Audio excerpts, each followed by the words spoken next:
Let's go, Kaden. Let's go, Fibo. Kamay sa mesa. Top 4 answers on the board. Sa iyong palagay, bakit mataba si Santa Claus? Go! Fibo. Malakas kumain. Malakas kumain. Survey says, top answer. Fibo, pass or play? Play. Play. O, tala na. Balik mo na, Kaden. Pwede pa. Pwede. Ha? If you get all these right. Sa iyong palagay, bakit kaya mataba si Santa Claus? Kain ng cookies. Wow! Grabe naman, mahilig sa cookies. Survey says, yeah. Galing naman, Bryson. Bakit kaya mataba si Santa Claus? Imiinom ng gatas. Wow! Healthy talaga yung gatas na yan. Naging healthy siya. Umiinom ng gatas. Wala. Gabby, sa palagay mo, bakit kaya mataba si Santa Claus? To give gifts. So that he can give gifts. Yeah, because syempre kailangan ng lakas, di ba? Survey says, oh, it's okay. Little hugs, usap-usap lang kayo. Fibo, sa iyong palagay, Fibo, bakit kaya mataba si Santa Claus? Pinanak na mataba. Pinanganak na siyang ganon. So inborn na, parang ganon, no? Oh, sabi, pinanganak ng mataba. Survey, wala.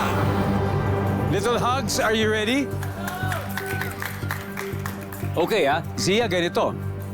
Kung tama ang sagot ninyo, panalo na kayo. Pero kung hindi, mananalo ang kabilang team. Kaden, sa palagay mo, bakit kaya mataba si Santa Claus? Kumakain ng junk food. Junk food. Dibo. The elves force him to eat. I don't know. Oh, the elves forced him to eat. Oh, I don't know. Why not, di ba? Chili, bakit kaya mataba si Santa? Kasi baka sa costume lang. Sa costume lang. Kasi makapal yung costume. Dahil nakatira siya sa North Pole. Yeah. So yung costume niya, dahil malamig doon, eh makapal, di ba? So kala mo mataba. Zia, isang tamang sagot na ang kailangan natin. Sa palagay mo, bakit pataba si Santa Claus? Kasi po marami pong layering yung costume niya.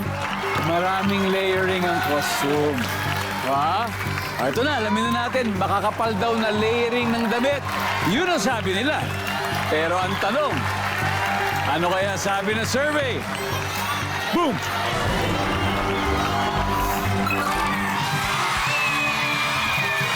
Wow! Wow! Okay, let's see. Ano ba yung mga hindi nawala? Number 3. Di nag-exercise. So, ang ating final score, Little Hugs, 540 points. Little Kisses, 39 points. Kids, very close, but great job. Thank you for joining. I hope you had fun. Gabby, great answers and great job. Did you have fun? Yes. That's the important thing, Gabby. And Bryson, ang galing naman, ang galing naman. Okay ba? Next time ulit? Opo. Okay, regards sa daddy mo, ha? And Kyrie, ha? Good job, good job.